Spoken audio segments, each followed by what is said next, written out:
Study point ma'am का ये क्या मैम? हाँ मैम स्टडी पॉइंट मैम का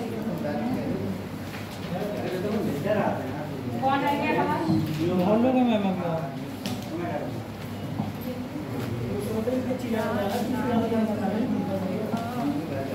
काला इतना ही और डार्क नहीं होगा, ब्लैक।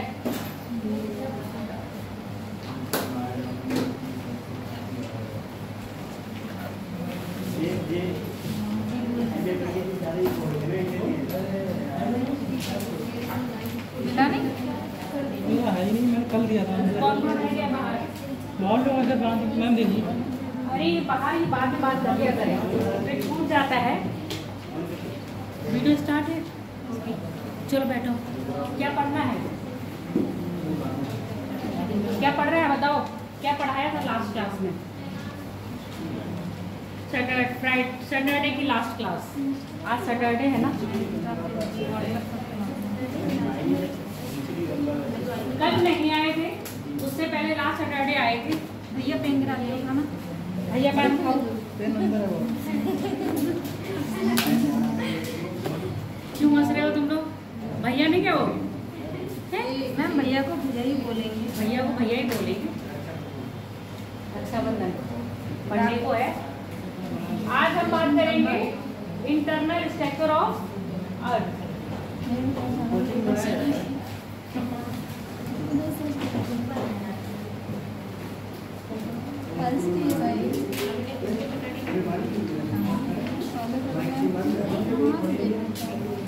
पृथ्वी की आंतरिक संरचना।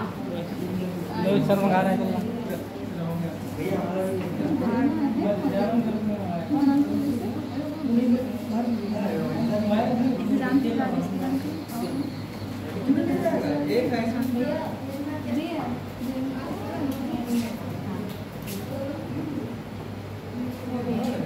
बाद में करवा लेना टेस्ट, कॉपी चेक, बैठ जाओ। क्या जानते हो पृथ्वी की आंतरिक संरचना के बारे में? तुम्हारी आंतरिक संरचना क्या है? पहले तुम अपनी आंतरिक संरचना बताओ। पृथ्वी की हम बाद में पढ़ेंगे। तुम अपनी आंतरिक संरचना के बारे में जानते हो या नहीं?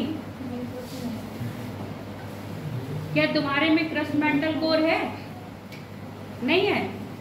क्या बात कर रहे हो? जो तुम्हारे में है वही पृथ्वी में है।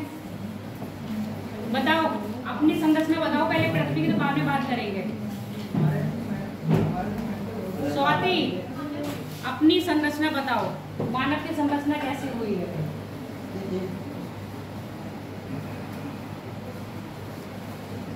मतलब तुम्हारा बॉडी पार्ट्स बना है, ऊपर से अंदर तक जाएंगे तो क्या क्या मिलेगा? कौन कौन से फेज पार करके जाएंगे? अच्छा, और सेल होंगे, और क्या होगा?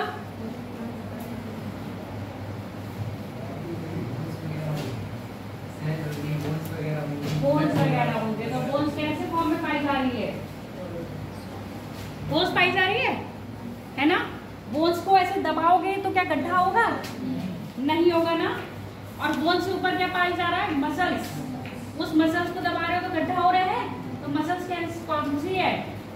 लिक्विड फॉर्म में या सॉलिड लिक्विड में? बोन्स आपकी सॉलिड में होगी ना, तो जो आपकी मसल्स है वो कैसी होंगी? सॉलिड लिक्विड में। अब इसके ऊपर क्या दिख रहा है?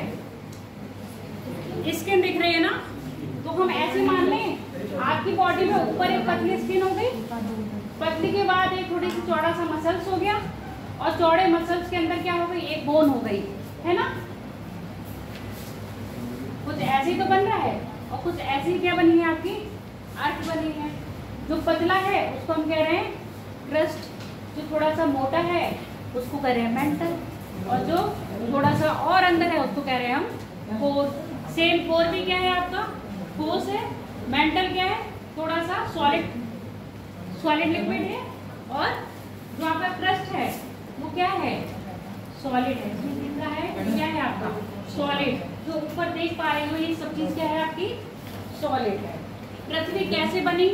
इससे पहले पृथ्वी की उत्पत्ति सुने थे ना? पृथ्वी स्टार्टिंग में कैसा थी? आग का गोला। वेरी गुड, ये सबको याद है। ये तो मुझे लग रहा है कि अगर लिखने को आएगा ना पृथ्वी प्रारंभ में, मतलब प्रारंभिक स्टेज जो थी अर्थ की वो क्या थी, आँख का गोला। अब आँख के गोले से थोड़ा सा आगे बढ़ के आओ, आँख के गोले के बाद क्या हुआ, वो आँख का गोला ही रहा है, वो आँख का गोला ठंडा भी हुआ, ठंडा हुआ। अच्छा, क्या पूरी तरह ठंडा हो गया? नहीं, क्यों? पूरी तरह ठंडा नहीं हुआ। तो ठंडा हुआ तो उसका कौन सा पार्ट ठंडा हुआ, बताओ? जहां जहां बरसोगे बस वही नहीं ठंडा होगा। अच्छा चलो मैम, उसकी ऊपरी लेयर ठंडी हुई। ऊपरी लेयर ठंडी हुई, फिर चलो आज मैं आपको चाय पिलाती हूँ, ठीक है? आप लोगों के सबके सामने एक गरम गरम चाय का प्याला रख दिया गया है। कॉफी, कॉफी, जो कॉफी पी रहा है वो कॉफी पी ले, जो चाय पी रहा है वो चाय पी ले। कोई एकदम गर्म पीना पसंद करता है, कोई एकदम ठंडे पीना पसंद करता है। अब आप यह मान के चलो एकदम गर्म पीने वाले कोई नहीं हो, थोड़ी सी ठंडी पीने वाले, ठीक है? चाय अपना सामने रख दी। मैंने कहा एकदम ये नहीं है कि भगवाना डालो और आपके निकालो और सीधे आपके मुंह में डालेंगे, ये नहीं है। थोड़ा बहुत 1-2 मिनट बढ़ जाता है, 1-2 मिनट का डिस्टेंस कोई चाहता है चाय के प्याले को आपके मुंह तक आने में। तो चाय के प्याले को आपके मुंह तक आने में जो टाइम लगता है उसमें आप देखते हो ऊपर कुछ जम जाता है। क्या जम जाता है? एक पतली सी लेयर जम जाती है। सेम ऐसे ही क्या हुआ आपकी अर्थ के साथ हुआ। जब ये अर्थ क्या थी, आपका आँख का गोला था, तो ऊपर वाला परत क्या हुई, पतली सी झिल्ली। अब कितनी पतली झिल्ली होती है भैया चाय में? बहुत पतली, जिसको आप उंगली से ऐसे उठा के कई लोग फेंक देते हैं। तो ये भी सेम क्या है, वैसी पतली सी झिल्ली थी, पर अभी भी अंदर चाय कैसी है, गरम। तो यहाँ भी चाय अंदर कैसी है, गरम है। तो ये जो चाय अंदर गरम है, यहाँ से क्या उठ रही है, बात नहीं करो वीरपाल। चाय गरम होगी तो क्या निकलेगा इसके अंदर से, भाप। तो पृथ्वी भी अंदर से क्या है, गरम है। और जब कोई चीज गरम होगी तो सॉलिड में होगी, लिक्विड में होगी या गैस में होगी? जब कोई चीज बहुत गरम होगी, आप भाप कह रहे हो, तो भाप कैसी है, गैस में है लिक्विड में है? भाप लिक्विड है गैस है? तो पृथ्वी के अंदर भी क्या है, सारी गैसेस हैं। अब ये गैसेस क्या करेंगी, ऊपर आने की कोशिश करेंगी ना। जब ये ऊपर आने की कोशिश करेंगी तो इसको क्या करेंगी, फाड़ के बाहर निकलेंगी। जैसे ही फाड़ के बाहर निकलेंगी तो ये क्या करेंगी, क्रस्ट का निर्माण करेंगी। और ये क्रस्ट कैसा होगा, पृथ्वी के अंदर का मैग्मा बाहर पिघल के आके जमेगा तो क्या कहलाएगा, लावा। इसी लावा से क्या हो गया, आपका क्रस्ट का निर्माण हुआ। और क्रस्ट की क्या बन गई, मोटाई। जहां जहां क्रस्ट का मोटाई कहाँ होगी, जहां पर्वत होंगे वहां क्रस्ट की मोटाई ज्यादा होगी, जहां मैदान होंगे वहां क्रस्ट की मोटाई कम होगी, और जहां सागर होंगे वहां क्रस्ट की मोटाई और कम होती जाएगी। तो आगे बात समझ में। तो पतली सी झिल्ली थी जो क्या हुई, धीरे धीरे शांत हुई, ठंडी अवस्था में आई। पृथ्वी के अंदर की गैसेस निकली, और गैसेस के साथ ही क्या निकला, तरल मैग्मा निकला, जिन्होंने क्रस्ट का निर्माण किया। वही क्रस्ट जो आप धरती पर आज पर्वतों के रूप में देख रहे हो, पठारों के रूप में देख रहे हो, और किस रूप में देख रहे हो, लैंड। उसके अलावा पहाड़ियों के रूप में। समझ में आ गया? तो यही आपका क्रस्ट का फॉर्मेशन ऐसे हुआ है। पहले पतली झिल्ली, उसके बाद क्या हुआ, गैसों के साथ अंदर का पिघला हुआ मैग्मा निकला। उस मैग्मा ने मोटे पर क्या है, मोटी क्रस्ट का निर्माण किया। और एक क्रस्ट की लंबाई मतलब जो मोटाई होती है विभिन्न विभिन्न स्थानों पर विभिन्न रहती है।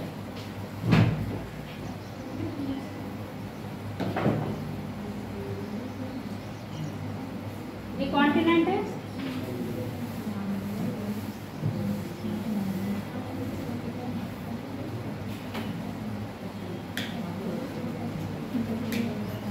अब ये मत कहना मैम यहाँ पानी बह जाएगा, ठीक है, बहेगा कुछ नहीं।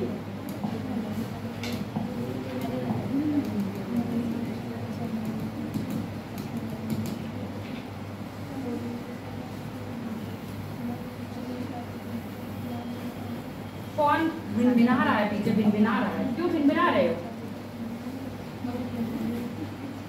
कौन भिनभिना रहा है? वो मक्खी का नाम बताओ कौन सी थी।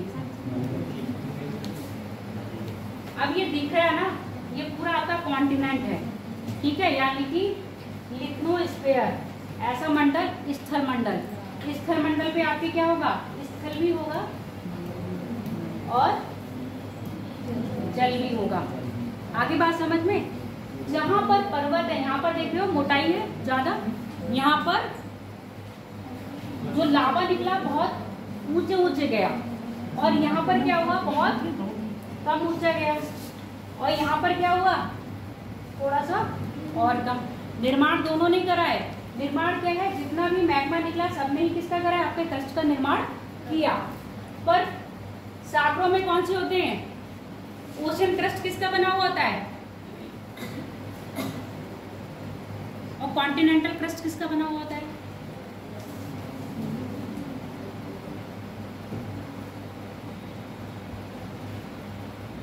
नहीं पता, तुमको तो पता होना चाहिए तेज। क्यों, ओशियन क्रस्ट बेसाल्ट का होता है, और कॉन्टिनेंटल क्रस्ट ग्रेनाइट चट्टानों का बना हुआ होता है, ठीक है। ओशियन क्रस्ट बेसाल्ट चट्टानों का बना होने के कारण इसका घनत्व क्या होता है, अधिक होता है। बेसाल्ट घनत्व इसका अधिक होगा और कोमल होगा। कोमल का मतलब ये नहीं है तुम उंगली से काटोगे तो कट जाएगा। ग्रेनाइट से कंपेयर करोगे तो आराम से कट जाएगा, ठीक है। ग्रेनाइट का घनत्व क्या होता है, कम होगा, पर कठोर होगा, जल्दी से कटेगा नहीं। तो ओशियन क्रस्ट किसका बना है, बेसाल्ट चट्टानों का, और कॉन्टिनेंटल क्रस्ट किसका बना है आपका, ग्रेनाइट का, ठीक। मैं बना दूँ, बनाओ नहीं, अभी सब बनवा देंगे, हम समझा रहे हैं तुमको। जो आपका लैंड का फॉर्मेशन हुआ इस तरीके से हुआ, जहाँ मोटाई ज़्यादा वहाँ पर माउंटेन बन गए, या माउंटेन कैसे बने होंगे, वॉल्केनिक इरप्शन, यानी कि ज्वालामुखी उद्वेगन से भी आपके माउंटेन का निर्माण हुआ होगा। इसके अलावा क्या पढ़े थे, प्लेटों का आपस में आना, यानी कि कन्वर्जन होना, उससे भी क्या बने थे आपके, पर्वत बने थे, है ना, माउंटेन बने थे। तो जहाँ माउंटेन होंगे तो क्रस्ट में तो गिना जाएगा, तो क्रस्ट में गिना जाएगा तो वो वहाँ पर ऊंचाई ज़्यादा होगी। जो लावा द्वारा क्रस्ट बनाया गया है वो या तो ये हो सकता है या आपके ये वाले हो सकते हैं।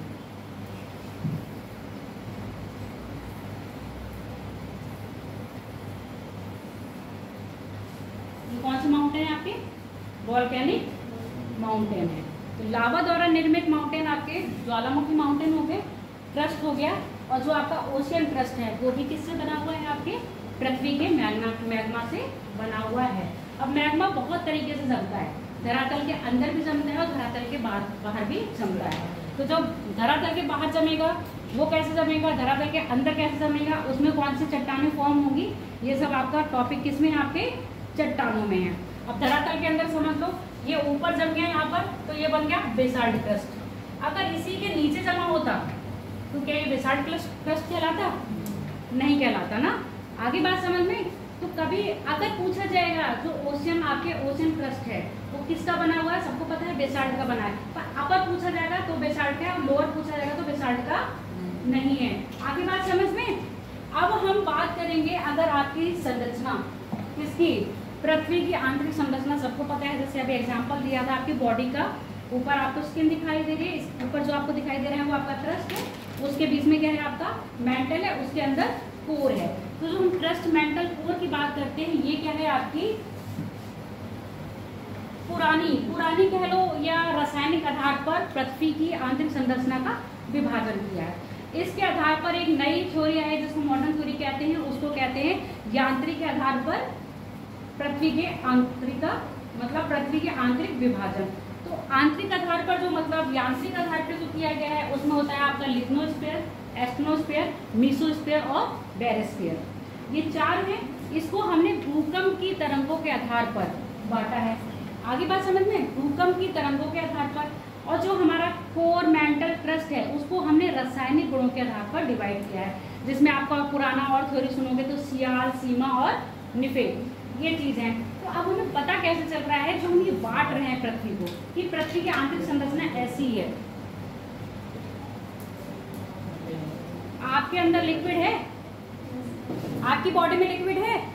कैसे पता चल रहा है कि आपकी बॉडी में अंदर लिक्विड है, बताओ? कैसे पता चलता है आपकी बॉडी के अंदर लिक्विड है? काटोगे तो खून नहीं निकलता, हीमोग्लोबिन है ना? लिक्विड फॉर्म में क्या है, ब्लड है ना, काटोगे तो खून निकल रहा है ना। और आपकी बॉडी में क्या है, केमिकल भी है, मतलब खनिज भी है कि नहीं? कैसे पता चलता है बॉडी में खनिज है? पानी तो पी रहे हो आप, सादा मीठा पानी, पर वो निकलता है नमकीन। नमकीन कैसे हो जाता है वो, कैसे हो जाता है? आपकी बॉडी में नमक भी है, केमिकल भी है ना। तो सेम कंडीशन आपकी क्या है, पृथ्वी के साथ है। पृथ्वी को हमने कुछ देखा, प्रत्यक्ष और अप्रत्यक्ष। आप क्या कह रहे हो, जो आपके सामने कट के आया उसको तो आपने कह दिया प्रत्यक्ष रूप है, पर आपने कभी बॉडी के अंदर कुछ ऐसी चीजें तो नहीं देखी होंगी। पर एक आप आइडिया लगा रहे हो, जैसे दब रहा है तो आप कह रहे हो अंदर क्या है, बहुत सॉफ्ट है, यानी कि अंदर जो आपका जो मांसपेशियां हैं, मसल्स हैं, ये मांस वाला क्या कहते हैं उसको, जो भी हो, वो दब रहा है। तो वो कैसा है आपका, थोड़ा सा सॉफ्ट वे में, यानी कि जैसे स्पंज दबता है। तो आपने ये क्या है, बीच में क्या है, स्पंज तरह से है।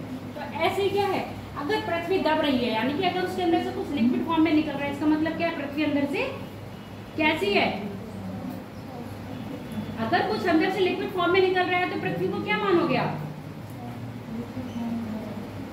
ठोस होगी या लिक्विड में होगी? लिक्विड में होगी ना। तो पहले थ्योरी, यानी कि जो हम एक डायरेक्ट ऑब्जर्व कर रहे हैं, एक हम इनडायरेक्टली ऑब्जर्व कर रहे हैं। तो जो हम डायरेक्टली ऑब्जर्व कर रहे हैं उसमें क्या आएगा, आपके ज्वालामुखी आ जाएगा क्या? ज्वालामुखी आएगा डायरेक्टली में, और भूकंप आएंगे। ये करते हो कि नहीं करते हो? ज्वालामुखी देखते हो कि नहीं? देखा है, नॉर्मल जाके तुरंत नहीं देखा होगा, पर क्या होगा, आपने टीवी वगैरह में देख रखा होगा। तो ज्वालामुखी से जो तरल पदार्थ निकलता है उससे हम मानते हैं कि क्या है, पृथ्वी अंदर लिक्विड है, क्योंकि तरल मैग्मा निकल रहा है ना। और वो तरल मैग्मा जब धरती पर आता है तो उसको क्या कह देते हैं हम, लावा कह देते हैं। फिर वो लावा फॉर्म में क्या हो जाता है, कठोर रूप में जम जाता है। तो हम अगर हम माने, क्या है आपका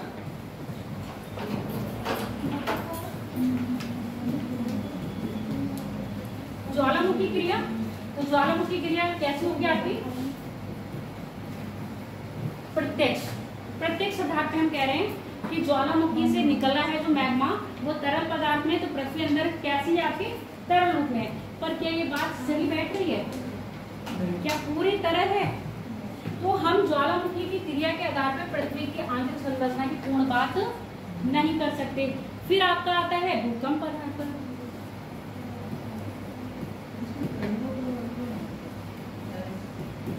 भूकंपीय आधार on the basis of earthquake. भूकंप के आधार पर, भूकंप देखे हो, कैसे देखा, कैसे दिखता है भूकंप? अच्छा बताओ, भूकंप देखा है? मैंने कहा देखा तो आपको सीधे बोलना चाहिए था नहीं, भूकंप देखा नहीं जाता, भूकंप को महसूस किया जाता है। महसूस होने पर क्या हो रहा है, उसमें कंपन हो रहा है। अब जब भूकंप निकलता है, यानी कि भूकंपीय क्रिया होती है, तो आपकी क्या निकलती है, 3 तरंगें निकलती हैं, पी एस एल। पी तरंग, एस तरंग और एल तरंग। पी तरंग क्या करती है, पी तरंग तीनों ही ठोस, द्रव और गैस, तीनों ही अवस्था में क्या करती है, आराम से गति करती है। जबकि एस तरंग क्या करती है, ठोस में करती है, द्रव में नहीं करती है। एल क्या करेगी, एल वो है जो सबसे लास्ट में आती है, ये भी क्या करती है, तीनों ही अवस्था में गति करती है। अब जब ये हमने देखा कि भूकंप की जब तरंगें निकलती हैं, पी भी निकल रहा है, एस भी निकल रहा है और एल भी निकल रहा है, तो जहां सिस्मोग्राफ पे पी तरंग मापी गई, तो इसका मतलब हम समझ में आ रहा है, इसके तीनों में है ठोस, द्रव और गैस। तो यानी कि पृथ्वी ठोस भी है, द्रव भी है और गैस भी है, क्योंकि तीनों में ही गति कर रही है। जहां बारी आती है एस की, वो किस में गति कर रही है, सिर्फ ठोस में कर रही है, जहां द्रव आ रहा है वह गति नहीं कर रही है। तो इसका मतलब अब हमने देख लिया, द्रव में गति नहीं कर रही है, इसका मतलब पृथ्वी के अंदर क्या है, लिक्विड फॉर्म पाई जा रही है। तो जैसा कि हमें यहाँ पता चल रहा था, पृथ्वी लिक्विड फॉर्म में पाई जा रही है। अब एक गैस आपकी और भी है, जब लिक्विड बीच में है तो क्या ये लिक्विड को पार करके जा पाएगी?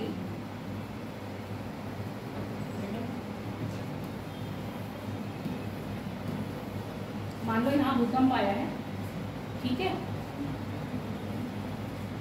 एक तरंग तो लिक्विड गैस सबको पार कर गई, कौन सी कर गई आपकी? पी तरंग।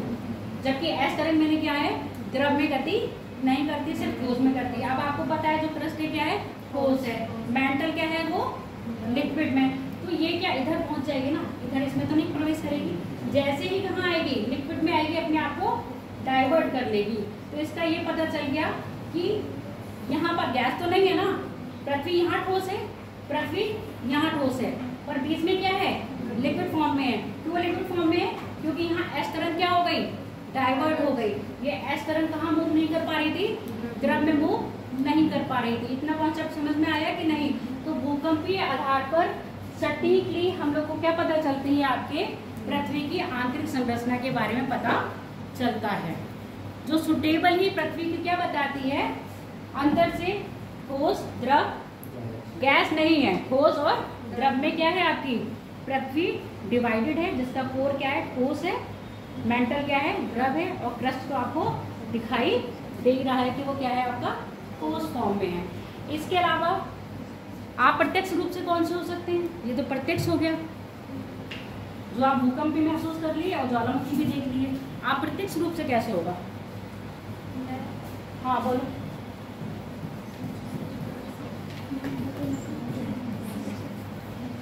इनडायरेक्ट वे,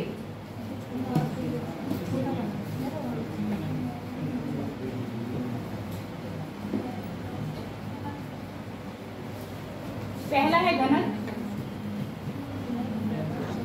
दूसरा है दबाव, तीसरा है तापमान। ये क्या है आपके 3 ऐसे पैरामीटर हैं जो पृथ्वी के इनडायरेक्टली कठोर, लिक्विड या गैस तो है ही नहीं, आंतरिक संरचना के बारे में बताता है। घनत्व यानी कि इससे पहले एक थ्योरी थी, कौन सी थी? सीमा, सियाल और निफे, उसको समझ लो।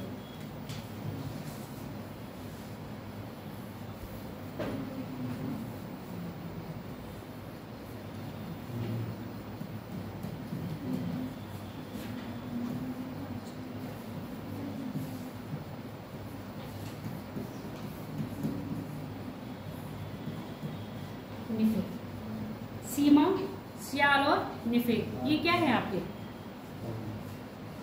खनिज है। इन खनिज की क्या होगी, अपनी अलग अलग डेंसिटी होगी। जो खनिज हल्के होंगे वो ऊपर होंगे, जो खनिज भारी होंगे वो नीचे होंगे। तो डेंसिटी के बारे में पता चल गया। पहला इसमें ये कहा गया, जो पृथ्वी की घनत्व है, जैसे ही जैसे क्रस्ट से कहाँ जाओगे, अंदर की ओर जाते जाओगे, डेंसिटी क्या होती जाएगी, बढ़ती जाएगी। जब किसी चीज की डेंसिटी बढ़ेगी तो क्या दबाव बढ़ेगा? नहीं समझ में आई चीज? ऐसे समझो, पहले आप अपने ऊपर 5 किलो का वजन रखे हो, थोड़ा वजन महसूस हुआ, आपका दबाव पड़ रहा है सर पे। उसके बाद 10 किलो का रखे, 5 और बढ़ा दिया, 10 हो गया, थोड़ा सा दबाव महसूस हुआ, यानी कि घनत्व बढ़ रहा है ना, वेट बढ़ रहा है। घनत्व को आप यहाँ से लो, वजन से लो, वेट बढ़ रहा है, उसका दबाव आपको कहाँ महसूस हो रहा है, अपने ऊपर। तो सेम कंडीशन यहाँ है, जैसे जैसे घनत्व क्या होगा, बढ़ेगा, दबाव भी बढ़ेगा। अब क्या दबाव बहुत बढ़ता जाएगा, आपकी भी तो एक सीमा होगी, 20 किलो, 25 किलो, 30 किलो अपने सर पे रख लोगे, उसके बाद किलो आएगा तो या तो दब जाओगे या आप उसको हटा दोगे। आगे बात समझ में? तो ऐसे ही प्रत्येक खनिज की क्या होती है, दबाव महसूस करने या दबाव क्षमता होती है कि कितना वो दबाव रख पाएगा। उसके बाद वो घनत्व या भार पड़ेगा तो उस पर कोई फर्क नहीं पड़ेगा, वो अपने क्या होगा, एक्चुअल रूप में आ जाएगा। अब जैसे ही जैसे पृथ्वी के अंदर जा रहे हैं तो तापमान क्या हो रहा है, बढ़ रहा है। तापमान जैसे जो नॉर्मली तापमान बढ़ता है वो 32 किलोमीटर की गहराई में जाने पर 1 सेंटीग्रेड का टेम्परेचर में क्या होती है, आपके वृद्धि होती है। पर ये वृद्धि एक्चुअल में ऐसी नहीं होती। अब आपको 35 किलोमीटर अंदर चले गए फिर वो 32 किलोमीटर अंदर चले गए, फिर और 32 किलोमीटर अंदर गए, फिर और 32 किलोमीटर गए, तो क्या टेम्परेचर ऐसे ही रहेगा? नहीं, टेम्परेचर क्या करता है आपका? वेरी करता है जगह जगह पर। अगर हम पहले 100 किलोमीटर पर जाएंगे, ठीक है, पहले 100 किलोमीटर पर जाएंगे तो टेम्परेचर में जो वृद्धि होगी वो 12 सेंटीग्रेड। उसके बाद प्रति 100 किलोमीटर, पहले 100 किलोमीटर गए, फिर 100 किलोमीटर गए, तो 200 किलोमीटर या 250 किलोमीटर तक जाएंगे। उसके बाद हम 300 किलोमीटर पे पहुंचेंगे। सतह की अपेक्षा होगा ना मैम ये? हाँ, सतह की अपेक्षा। उसके बाद हम 300 किलोमीटर पे पहुंचेंगे तो आपका 2 सेंटीग्रेड का तापमान में क्या होगी? वृद्धि होगी। पहले 1 सेंटीग्रेड हो रही थी, 100 प्रति 100 किलोमीटर पे कितनी हुई? 12। उसके बाद आप 300 पे गए तो 12 से हट के कितनी हो गई? 2 सेंटीग्रेड हो गई ना। 12 यहाँ पर एकदम वृद्धि से बढ़ा ना टेम्परेचर, यहाँ पर फिर क्या हो रहा है? 2 सेंटीग्रेड बढ़ रहा है, यानी कि आप 300 किलोमीटर जाओगे तो सिर्फ 2 सेंटीग्रेड टेम्परेचर बढ़ेगा। इसके बाद फिर आगे कंटिन्यूसली जाते जाओगे तो टेम्परेचर क्या होगा? 1 डिग्री सेंटीग्रेड की अपनी तरफ से बढ़ेगा। ये बात समझ में आ गई? तो जब आप पृथ्वी के बिल्कुल अंदर चले जाओगे कोर में, तो 5000 से 6000 सेंटीग्रेड का तापमान मिलता है। सेम वही तापमान है ये वाला जो आपको सूरज में मिलता है, जहाँ सूरज की फोटोसिंथेसिस मतलब क्या होती है? एनर्जी जलती है ना। सूर्य के कोर का ताप ऐसा है, जहाँ सूर्य का क्रस्ट है ना, सूर्य के क्रस्ट का ताप इतना है जहाँ से आपको एनर्जी मिल रही है। सेम वही टेम्परेचर आपको कहाँ मिल रहा है? पृथ्वी के अंदर। अब इतने टेम्परेचर में क्या कोई चीज तरल अवस्था में या सॉलिड अवस्था में रह पाएगी? गैस अवस्था में होनी चाहिए थी, पर फिर भी क्या है? हमारा कोर कैसा है? ठोस है। कारण क्या है? कि हमारा इतना टेम्परेचर आगे होने पर ठोस अवस्था में है कोर, लिक्विड या गैस फॉर्म में नहीं है। अभी यही बात करी थी, जैसे जैसे घनत्व बढ़ेगा आयतन बढ़ेगा, आयतन बढ़ने के साथ दबाव भी बढ़ेगा, दबाव बढ़ने के बाद अणु इतने पास आएंगे, यानी कि अभी कोई वस्तु 100 सेंटीग्रेड पे क्या हो रही थी? गैस बन रही थी, भाप अवस्था में थी। अब वो 100 सेंटीग्रेड पे नहीं, अब इसका हो गया अधिक ताप और अधिक दाब, मतलब अधिक घनत्व और अधिक दबाव के कारण क्या हो गया? इसका जो टेम्परेचर था यानी कि बॉइलिंग पॉइंट था वो बढ़ गया। ठीक, अब जब कोर में क्या हो गया? कोर में जब आपके अधिक घनत्व और अधिक दाब हो गया तो टेम्परेचर क्या हो गया? यहाँ पर मेल्टिंग पॉइंट आगे बढ़ गया। अब जितना ये टेम्परेचर है, अब इससे ऊपर मेल्टिंग पॉइंट होगा तब क्या होगा? आपका कोर पिघलेगा, अदरवाइज कोर नहीं पिघलेगा। तो इसी कारण क्या है? आपका कोर ठोस अवस्था में पाया जाता है। मेंटल सेमी क्या होगा? Semi liquid. सेमी लिक्विड का मतलब या सेमी सॉलिड कह लो,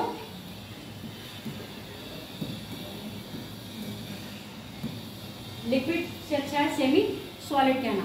सेमी सॉलिड अवस्था में पाया जाता है और क्रस्ट आपका क्या पाया जाता है? सॉलिड। सियाल, सीमा और निफेर, ये पुरानी थ्योरी है, दी थी आपकी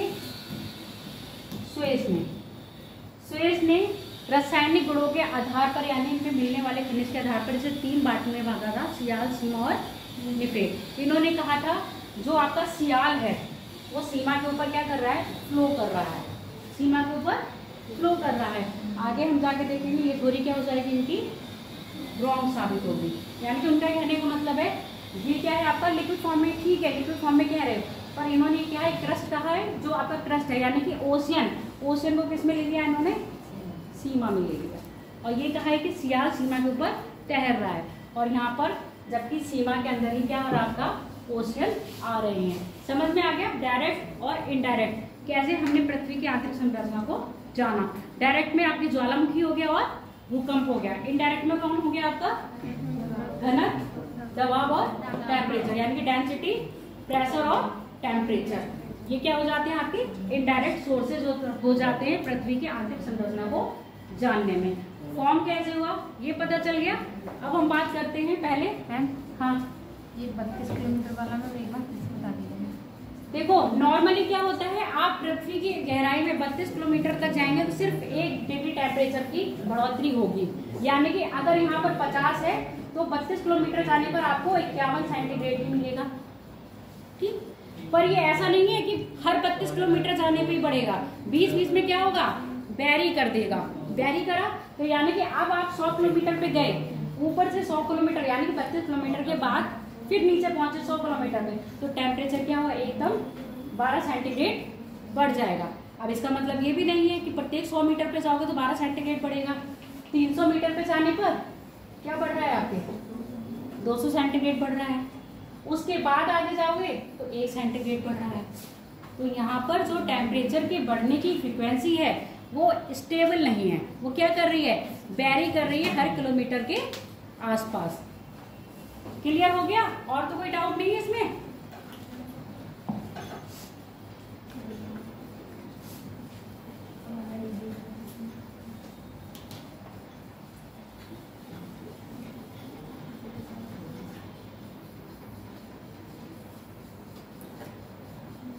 दक्षिण भारत।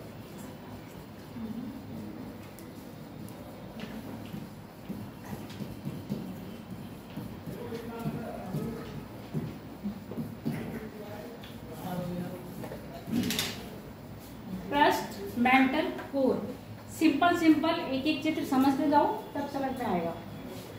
अगर हम क्रस्ट की मोटाई की बात करें और क्रस्ट की मोटाई की बात यहाँ करें, ठीक है, इसका यहाँ पर 0 होगा ना, इसका यहाँ पर 0 होगा।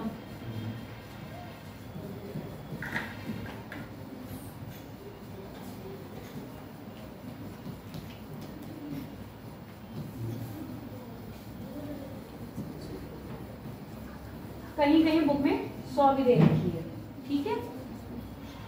अब ये मैंने क्रस्ट की मोटाई लिखी,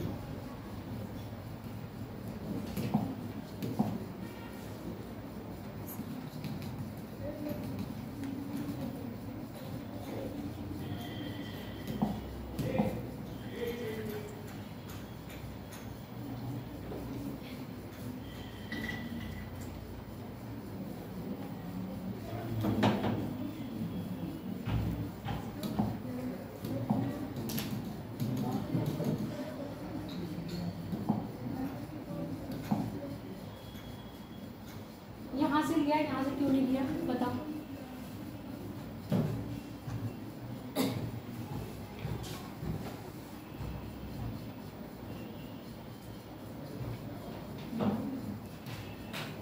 बताओ, इतना नहीं बता पा रहे हो। यहाँ से मैंने 5 किलोमीटर लिया है, यहाँ से क्यों नहीं लिया? समुद्र तो यहाँ से स्टार्ट हो रहा था ना, क्या समुद्र यहीं से स्टार्ट हो जाता है? ओशियन क्रस्ट जाके पढ़ते ही नहीं हो।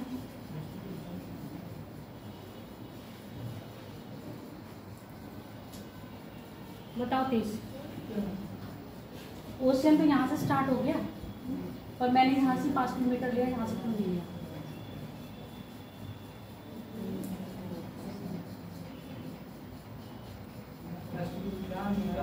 खड़े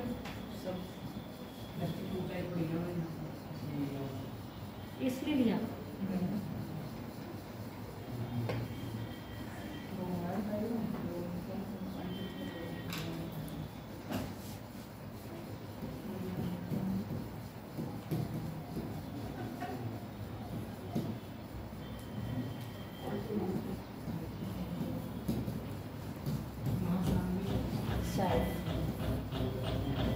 ये क्या है? कॉन्टिनेंटल शेल्फ है, ये ओशियन नहीं है। क्या है ये?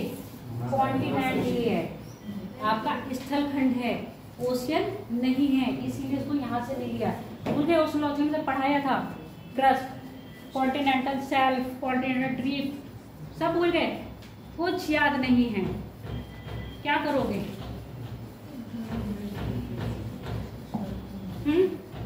जब यही चीजें याद नहीं है बेसिक बेसिक, तो आगे फिर क्या बताना होगा?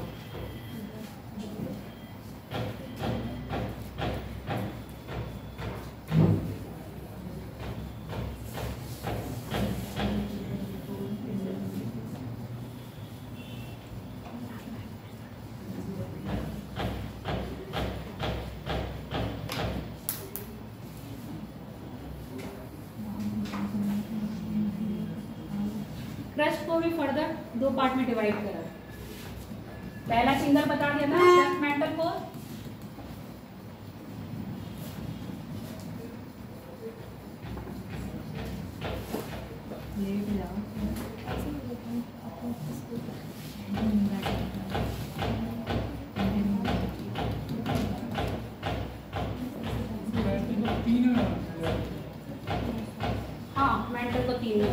अभी बताएंगे कैसे। ये आपका अपर क्रस्ट हो गया, ये आपका लोअर क्रस्ट हो गया, ये आपका अपर मेंटल हो गया, ये आपका मिडिल मेंटल हो गया, ये आपका लोअर मेंटल हो गया।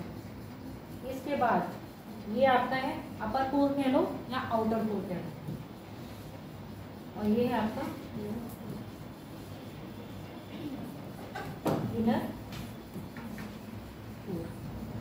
डिवाइड कर दिया, पहले क्रस्ट मेंटल कोर, फर्दर इनको क्या करा है, 3 पार्ट में डिवाइड करा है, upper crust, lower crust, upper mantle, middle mantle, lower mantle, upper core और इनर कोर। कहाँ है, गहराई देखिए।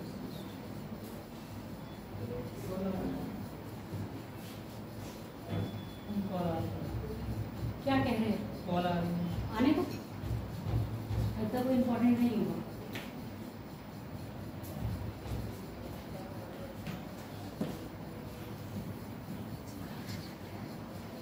दोस्तों से क्यों हंस रही हो? इशू 400 700 कर लेते हैं।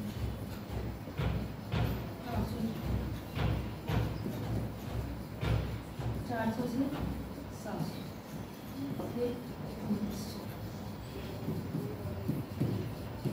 और सभी किलोमीटर में है। 6370, 0 से 200, 200 से 400, 400 से 700, 700 से 2900, 2900 से 51, 51 से 6370। फुल फॉर्म तो होगी। हाँ, फुल फॉर्म लिख लो।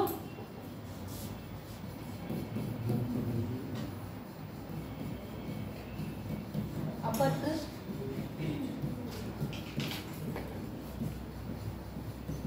हिंदी भूपटपटी लिख लेना हिंदी में, और मेंटल को वैसे ही लिखा जाएगा।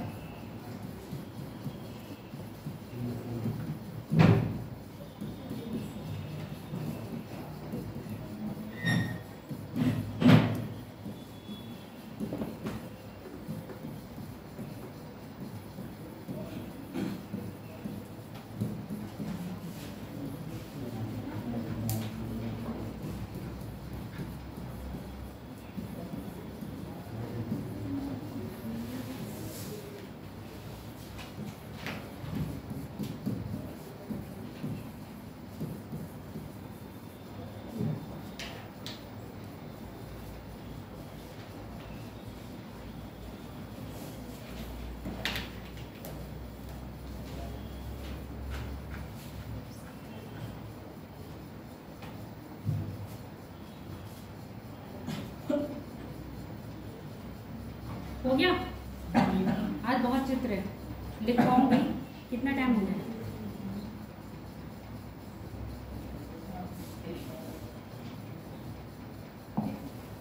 मैम सारा किलोमीटर था। क्या हो गया? मैम किलोमीटर में है क्या ये? 2900। अरे मत खींचो, भी दिखा देंगे। हाँ, सब किलोमीटर में बेटा। अगला देखो,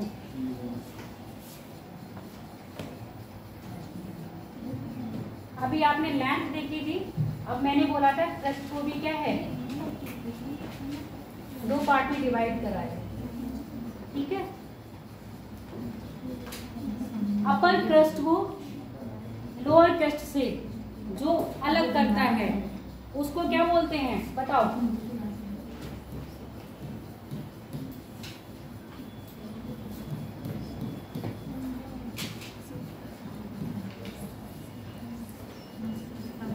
ये नाम तुम याद कर लेना।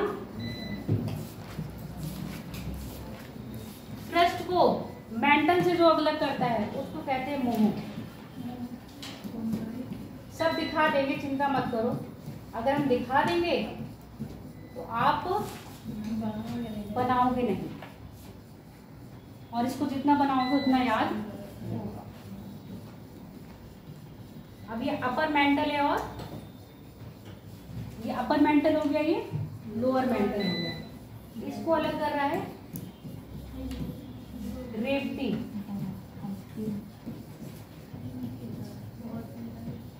असंवर्धन।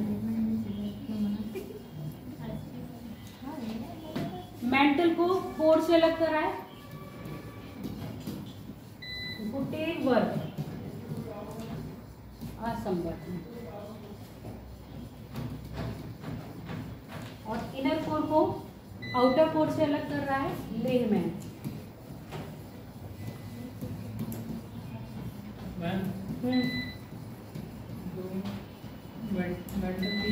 तीन है ना, इसमें एक ही है।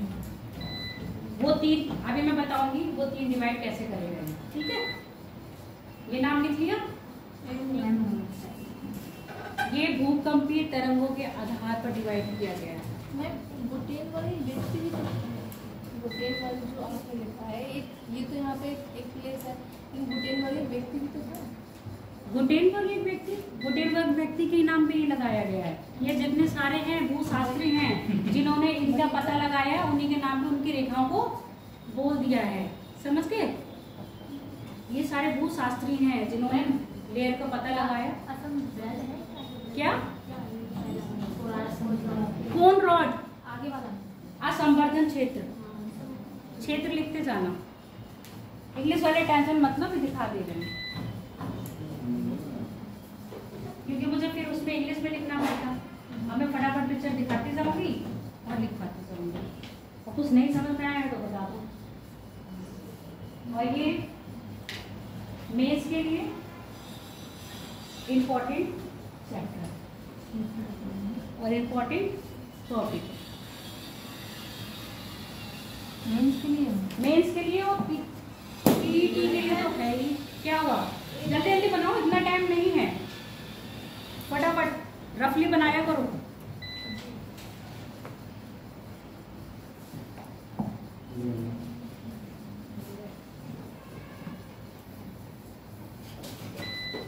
अब क्या कहा था,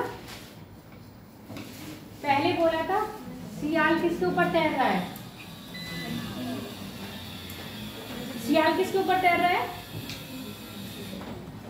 सियाल किसके ऊपर तैर रहा था, सीमा के ऊपर। क्या ये सच था?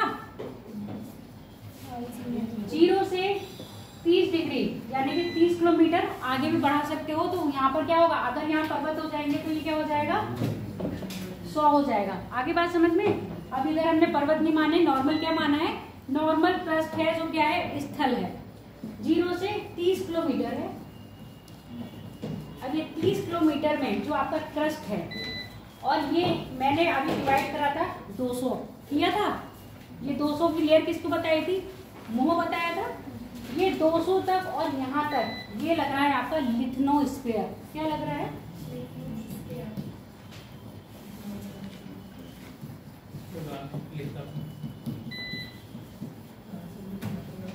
और 200 के बाद एक लेयर बताई थी 400 वाली, है ना। 200 के बाद क्या बताई थी, 400 वाली। ये 200 से जो 400 तक का है उसको कहते हैं एस्थेनोस्फीयर।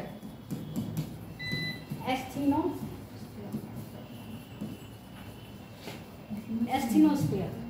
अब एस्थेनो के बाद मेंटल तो अभी चल रहा है ना, मेंटल कहाँ तक था, 29 तक था, 2900 तक था। अभी भी तो मेंटल बचा है। ये 400 तक का जो पार्ट था वो किसमें बताया था आपको, अपर मेंटल में। 400 के बाद 700 वाला किसमें बताया था, मिडल मेंटल में। और 700 के बाद 29 वाला किसमें बताया था, लोअर मेंटल में। तो यानी कि 700 का पार्ट कहीं यहाँ आ रहा होगा, है ना। 700 का पार्ट यहाँ आ रहा होगा। तो अब ये 400 के बाद जो 2900 का है वो हम कह रहे हैं मीसोस्फीयर। मैंने कहा था ना आगे बताऊंगी। इसको हमने किस में डिवाइड कर लिया, मीथोस्फीयर में। अब जो आपका ये कोर रहा है, इनर कोर और आउटर कोर, कितना था, 6370 एनसीईआरटी में दे रखा है। उसके बाद अलग अलग बुक में 6371 भी दे रखा हुआ। इससे आगे डेटा बढ़ता जाएगा, आप अपना एनसीईआरटी वाला फॉलो करेंगे। अब किसी बुक में देखते हैं अगर 71 होता तो कहते मैडम ने गलत बता दिया, इसलिए मैंने आपको क्या दिया, ये डेटा क्या है आपका वेरी कर रहा है। कहीं कहीं में 70 है, 70 बता दिया, एनसीईआरटी में 70 है, और अलग अलग बुक में जाओगे जो बुक्स एनसीईआरटी को फॉलो करती है वो अपना डेटा 70 ही देती है, और जो एनसीईआरटी को फॉलो नहीं कर रहे हैं उन्होंने अपना डेटा आगे कर दिया है। कभी कभी आप नेट पे इमेज दिखाओगे तो 70 नहीं होगा तो 71 होगा या 78 भी हो सकता है। ठीक है, इसको कहते हैं आप वेरी स्पेयर।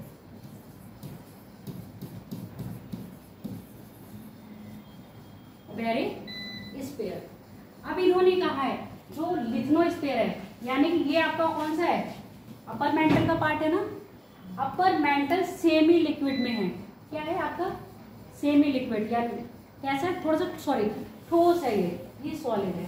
अब जो मिडिल मेंटल है, मिडिल मेंटल क्या है आपका सेमी सॉलिड। जो मिडिल मेंटल है वो क्या है आपका सेमी सॉलिड है, जो अपर मेंटल क्या है वो सॉलिड है। तो क्रस्ट भी सॉलिड है, अपर मेंटल भी सॉलिड है। अपर मेंटल की कहाँ तक 200 किलोमीटर तक गहराई में क्या मिलेगा आपको लिथनोस्फीयर।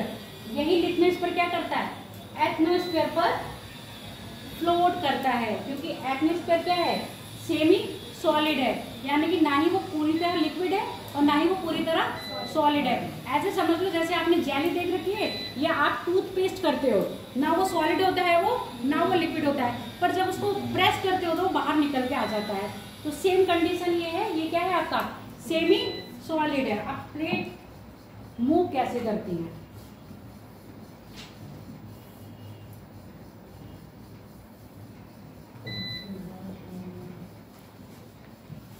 बड़ा बना दिया काफी।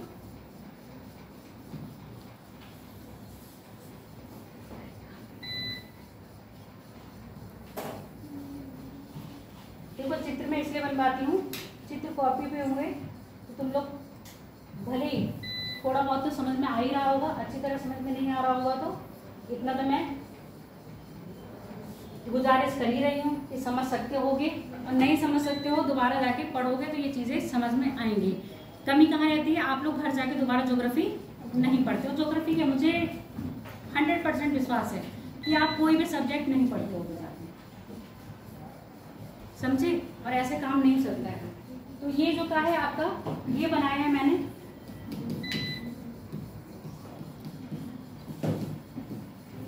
लिथनोस्फीयर, और ये है आपका एस्थेनोस्फीयर। बोला लिथनोस्फीयर क्या है आपका सॉलिड है जो आपको दिख रहा है, और एस्थेनोस्फीयर क्या है आपका सेमी सॉलिड, यानी कि ऐसा है जिस पर ये आराम से रुका हुआ है। अब जब ये आराम से रुका हुआ है तो ये इस पर फ्लोट करेगा, फ्लोट करेगा। ये क्या बना है धरती का टुकड़ा। अब इसी को हम क्या करें,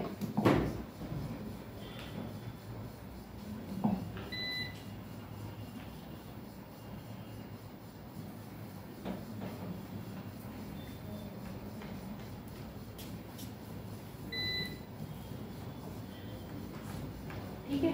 अब ये क्या हो गई बीच में से ब्रेक हो गई, ब्रेक समझ लेना। अब ये आपके बने प्लेट्स। लिथनोस्फीयर कोई लिथनोस्फीयर कोई ऐसा पूरा पार्ट नहीं है, किसमें डिवाइड है, बहुत सारी प्लेटें आपस में जुड़ी हुई हैं। अब ये प्लेट बन गई, यही प्लेटें क्या करती हैं मूव करती हैं। अब इन प्लेटों की भी अलग अलग क्वालिटी होती है, सारे चित्र में बनवा दूंगी जैसे समझ लो।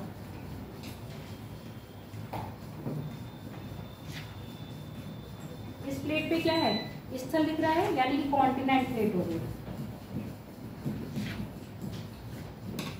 कॉन्टिनेंटल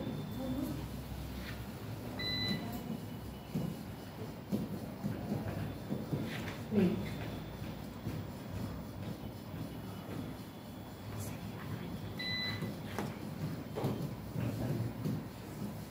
इस पे क्या है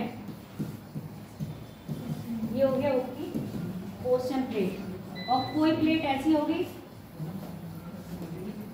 जिस पे क्या होगा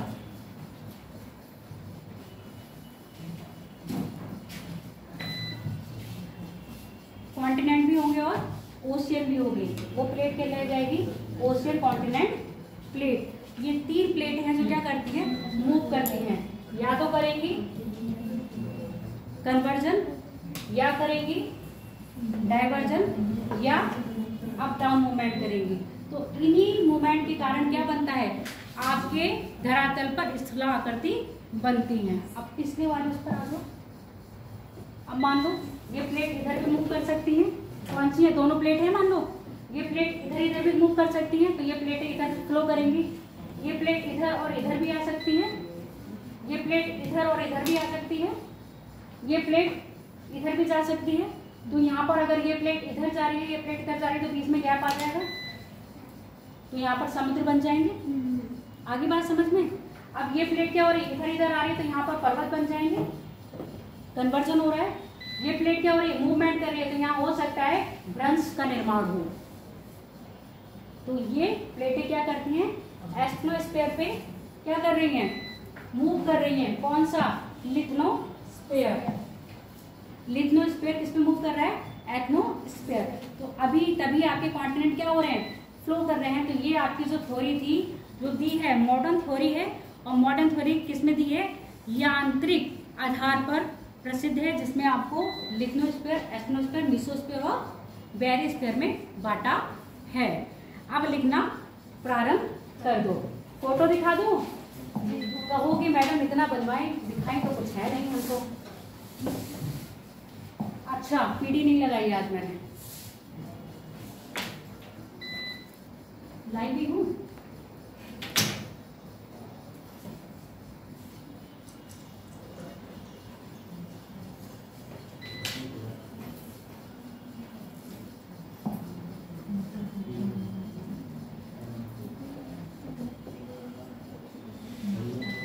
देखा कहीं इंटरनल स्ट्रक्चर ऑफ अर्थ,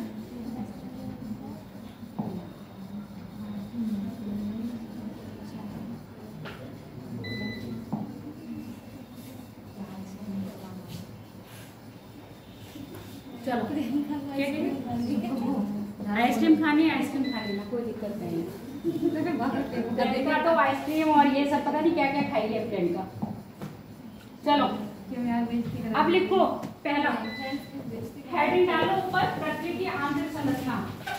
अब जितना समझाया है वो सारा क्या है, लिखना है।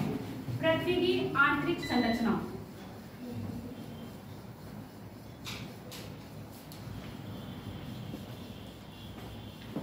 पृथ्वी की आंतरिक संरचना के बारे में प्रत्यक्ष रूप से कुछ नहीं, प्रत्यक्ष रूप से पृथ्वी की आंतरिक संरचना, ये ऐसे लिखो, पृथ्वी की आंतरिक संरचना का अवलोकन, पृथ्वी की आंतरिक संरचना का अवलोकन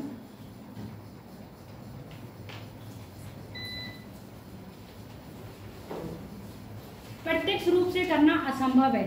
संभव है क्या, पृथ्वी के अंदर जा सकते हो तुम लोग, कौन जाना चाह रहे हो तो उसको भेज दूं मैं,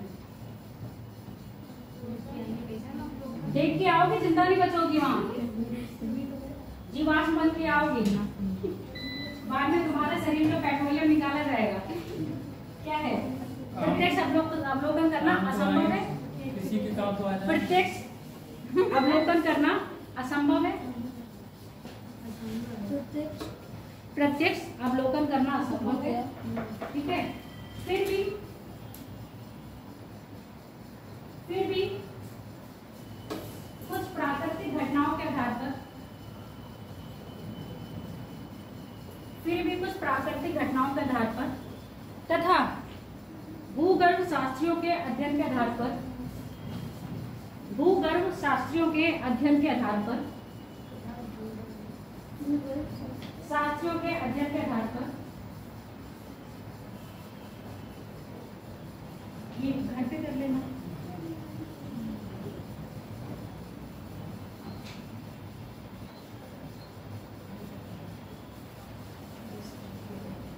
पृथ्वी की आंतरिक संरचना के, पृथ्वी की आंतरिक संरचना के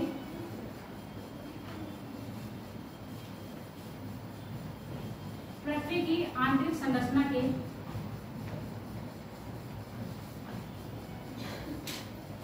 बारे में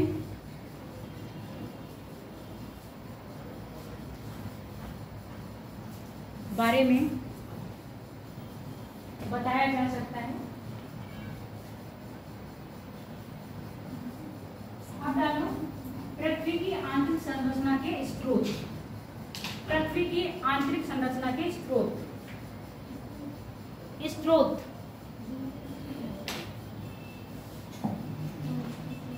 पृथ्वी की आंतरिक संरचना के स्रोत। पहला लिख लो प्रत्यक्ष। प्रत्यक्ष लिखोगे प्रत्यक्ष स्रोत। दूसरा लिख लो अप्रत्यक्ष स्रोत।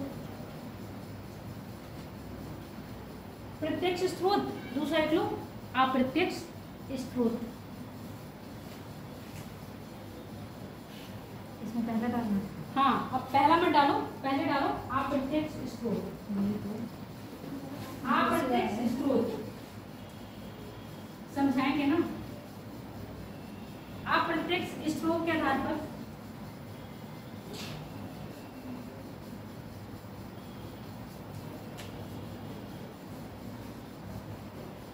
घनत्व, अप्रत्यक्ष स्रोत के आधार पर घनत्व, तापमान तथा दाब या दबाव।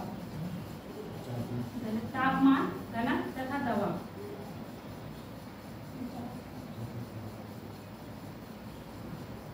पहला लिख लो घनत्व। पहला लिख लो घनत्व।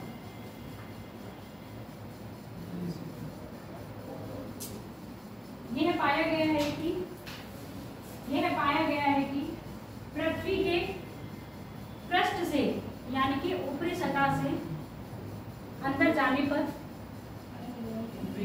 पृथ्वी की ऊपरी सतह या ब्रैकेट में लिख लो पृष्ठ। पृष्ठ से अंदर जाने पर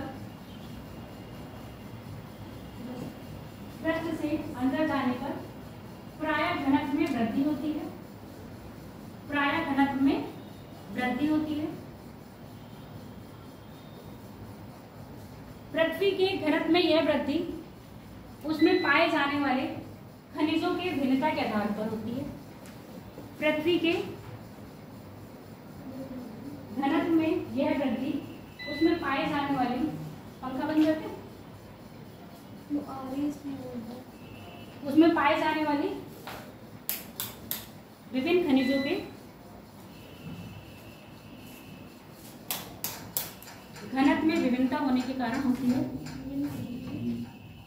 ये बोल रहा है इन्वर्टर डाउन हो रहा है। विभिन्न खनिजों के घनत्व में भिन्नता के कारण होती है। पृथ्वी के कोर में,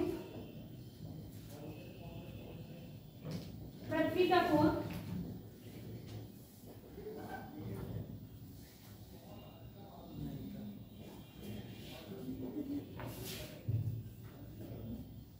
निफेड यानी कि लोहा और निकेल, हाँ, पृथ्वी का कोर लोहा और निकेल से बना हुआ है, जो घनत्व की दृष्टि से अत्यधिक भारी खनिज है। जो घनत्व की दृष्टि से अत्यधिक भारी खनिज है। लोहे का घनत्व समानता, जो घनत्व की दृष्टि से अत्यधिक भारी है। लोहे का घनत्व सामान्यतः 8 ग्राम प्रति सेंटीमीटर क्यूब, 8 ग्राम प्रति सेंटीमीटर क्यूब होता है। परंतु पृथ्वी का कोर का घनत्व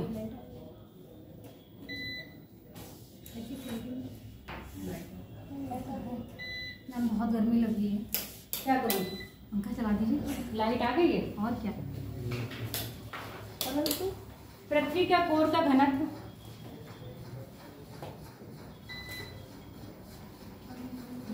अब इनर कोर और आउटर कोर दोनों नोट कर लो।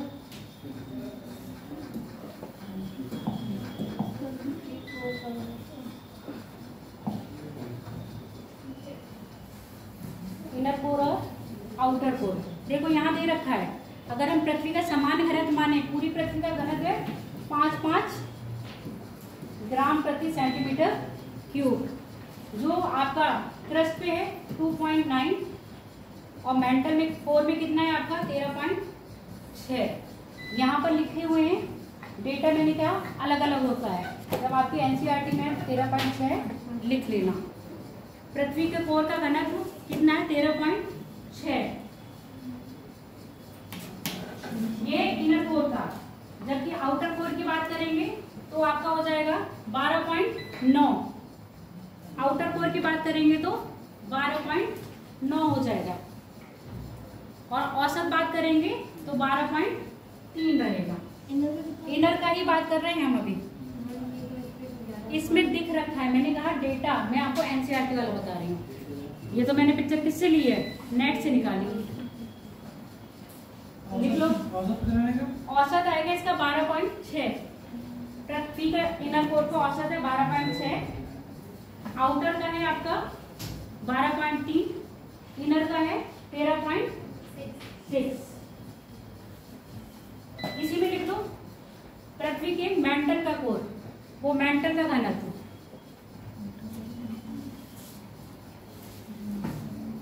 पृथ्वी के मेंटल का घनत्व, आउटर मेंटल का लिख लो पहले। आउटर मेंटल का घनत्व, आउटर मेंटल का जो घनत्व है वो है आपका 6.9, वो सॉरी 4.3। आउटर का 4.3 है, 4.3 आउटर ऊपर वाला, ठीक है। और इनर का लिख लो, इनर मेंटल का लिखो 5.5, 5.5 मेंटल का। अब लिख लो क्रस्ट का, अपर का है 2.9 और लोअर क्रस्ट का है आपका 3.0। जो डेटा लिखवा रही हूँ मैं एनसीईआरटी का लिखवा रही हूँ।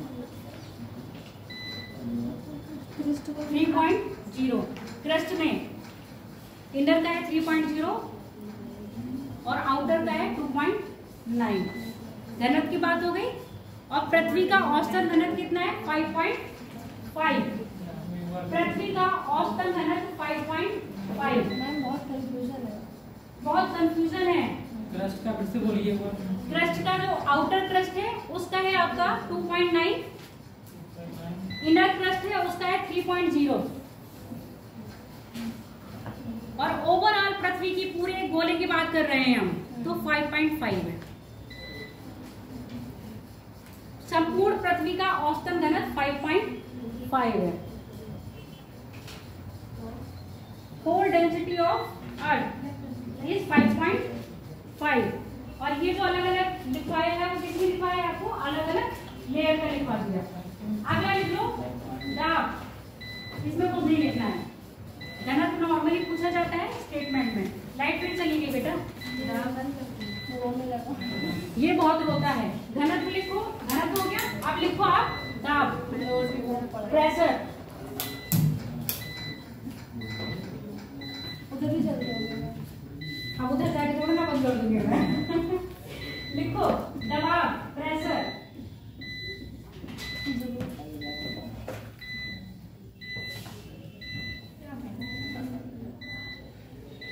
पृथ्वी की सतह से गहराई में जाने पर, पृथ्वी की सतह से गहराई में जाने पर, सतह से गहराई में जाने पर तापमान में प्रायः वृद्धि होती है, दबाव में वृद्धि होती है, दबाव में वृद्धि होती है। परंतु प्रत्येक खनिज की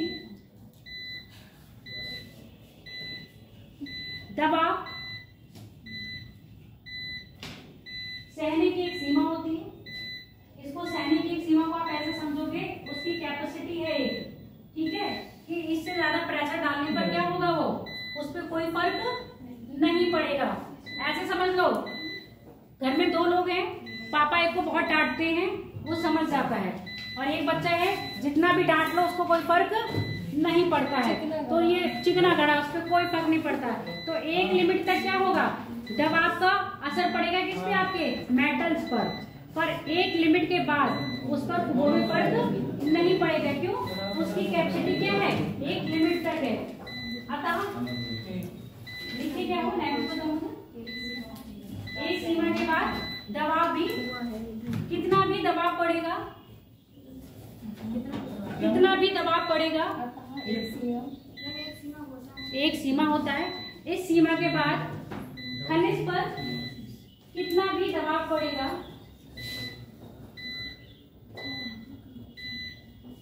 कितना भी दबाव पड़ेगा, उसके आयतन तथा घनत्व में परिवर्तन नहीं होगा, उसके आयतन तथा घनत्व में परिवर्तन नहीं होगा। अब लिख लो टेम्परेचर। आप ऐसे समझो, अगर कोई कागज को आप दबा रहे हो, जब कागज फूला हुआ है तो बहुत अच्छी तरह से दब रहा है ना, ऐसे गोल मोड़ करते हो ना कभी कभी, और फिर आप बहुत उसको प्रेशर देते जाते हो, प्रेशर देते जाते हो। एक लिमिट के बाद आप कितना भी प्रेशर दोगे वो जमेगा नहीं, क्योंकि वो अपनी क्या है, एक्चुअल फॉर्म में आ चुका है। अब उसके बाद उसमें कोई चेंज नहीं होगा। तो सेम कंडीशन ये है, दबाव एक लिमिट तक दे दिया, अब उसकी लिमिट के बाद कितना भी दबाव दोगे उस पर कोई फर्क नहीं पड़ेगा। अगला डालो टेम्परेचर। सामान्यतः अध्ययन किया गया है, सामान्यतः यह अध्ययन किया गया है कि पृथ्वी की गहराई पर जाने पर तापमान में वृद्धि होती है। सामान्यतः यह अध्ययन किया गया है कि पृथ्वी की गहराई पर जाने पर, पृथ्वी की गहराई में जाने पर तापमान में वृद्धि होती है। यह वृद्धि, वो डेटा आप लोगों ने लिखा हुआ है कि नहीं लिखा है, जो लिखवाया था टेम्परेचर का 32 डिग्री पर 1 सेंटीग्रेड लिखा है, सब लोगों का लिखा हुआ है बेटा, लिखो फिर नहीं लिखा है। गहराई पर जाने पर तापमान में वृद्धि होती है, वही डेटा लिख लो। 32 किलो समानता 32 किलोमीटर की गहराई पर जाने पर 1 सेंटीग्रेड तापमान बढ़ता है। समानता 32 किलोमीटर, डिग्री नहीं है, 32 किलोमीटर गहराई पर जाने पर 1 सेंटीग्रेड तापमान में वृद्धि होती है। 1 सेंटीग्रेड तापमान में वृद्धि होती है, परंतु यह वृद्धि एक समान नहीं होती, परंतु यह वृद्धि एक समान नहीं होती। प्रत्येक 100 किलोमीटर जाने पर तापमान में, प्रत्येक 100 किलोमीटर जाने पर तापमान में 12 सेंटीग्रेड की वृद्धि, 12 सेंटीग्रेड की वृद्धि सॉरी 12 सेंटीग्रेड की वृद्धि, 100 किलोमीटर जाने पर 12 सेंटीग्रेड की वृद्धि, तथा इसके बाद 300 किलोमीटर जाने पर 2 सेंटीग्रेड की वृद्धि।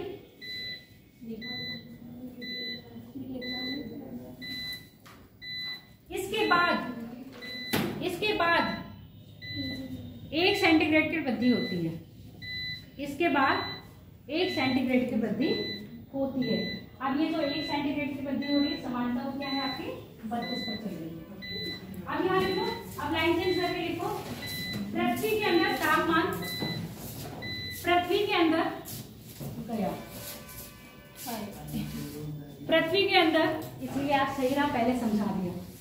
पृथ्वी के अंदर तापमान, पृथ्वी के अंदर का तापमान, अंदर मतलब कोर, पृथ्वी के कोर का तापमान 5000 से 6000 सेंटीग्रेड तक का होता है। 5000 से 6000 सेंटीग्रेड तक का हो सकता है। इस तापमान पर कोई भी, इस तापमान पर कोई भी वस्तु, हाँ वो नहीं दिखाई देगा। इस तापमान पर कोई भी वस्तु सॉलिड अवस्था में नहीं रह सकती, परंतु फिर भी पृथ्वी का कोर,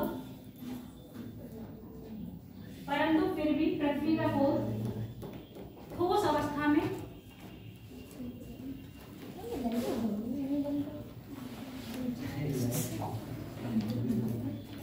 परंतु पृथ्वी का कोर ठोस अवस्था में पाया जाता है, जिसका कारण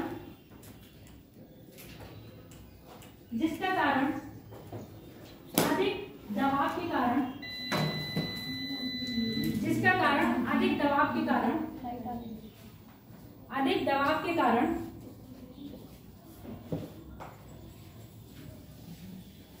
अधिक आई होगी लाइटर मुझे लगा है। अधिक दबाव के कारण वस्तु का मेल्टिंग पॉइंट बढ़ जाता है, वस्तु का मेल्टिंग पॉइंट बढ़ जाता है, जिस कारण पृथ्वी का ठोस अवस्था में पाया जाता है, बढ़ जाता है, जिस कारण पृथ्वी का ठोस अवस्था में पाया जाता है। अब ये आपके प्रत्यक्ष वाले हो गए। अब हम बात करेंगे अप्रत्यक्ष की। लाइट आई भी है, ये यूं ही टेटे कर रहा है, पंखे तो चल रहा है, अगर लो हो तो कुछ जलते हैं। इसका हो रहा है सीपीयू का। अगला लिख लो। अब कौन से प्रत्यक्ष, प्रत्यक्ष प्रत्यक्ष प्रत्यक्ष में लिख लो पहले ज्वालामुखी।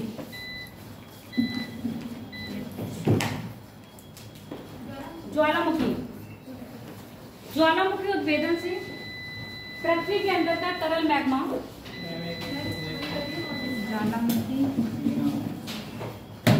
ज्वालामुखी उद्भेदन से पृथ्वी के अंदर का तरल मैग्मा, यहाँ मैग्मा कह रहे हैं ना, पृथ्वी के अंदर का तरल मैग्मा, और जब ये मैग्मा धरातल पर आ जाएगा तो क्या कहलाएगा? लावा। कभी भूलना मत इस चीज को। ज्वालामुखी के उद्भेदन से पृथ्वी के अंदर का तरल मैग्मा,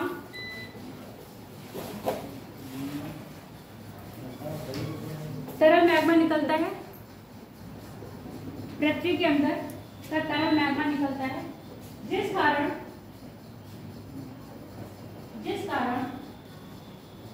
यह अनुमान लगाया गया है कि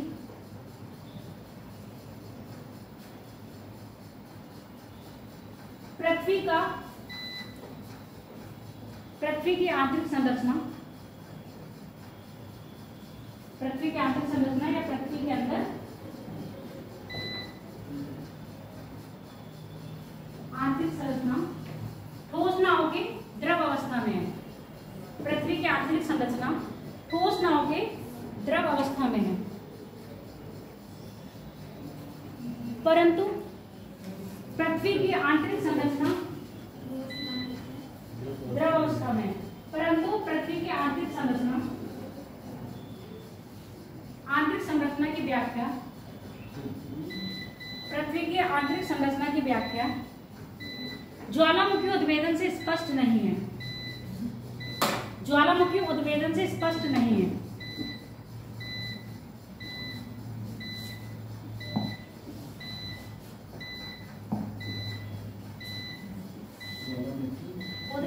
उद्भेदन से स्पष्ट नहीं है। अगला लिख लो।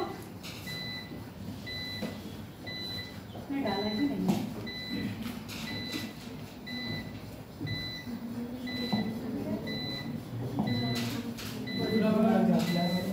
अगला लिख लो। क्या रह गया? भूकंप। इससे तो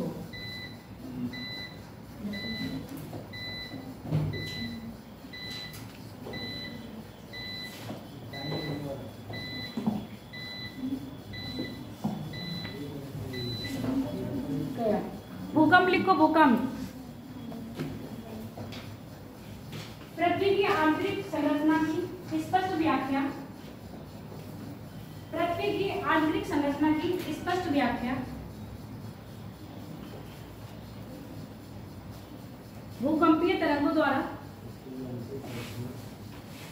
आंतरिक संरचना की स्पष्ट व्याख्या भूकंपीय तरंगों द्वारा की गई है।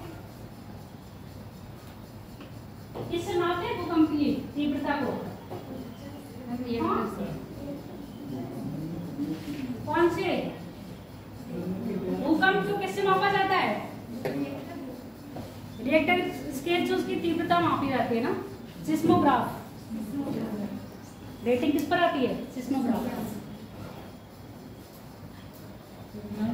लैंग्वेज बोल दो मुझे। भूकंपीय तरंग द्वारा की गई है। भूकंपीय तरंगें PSL, भूकंपीय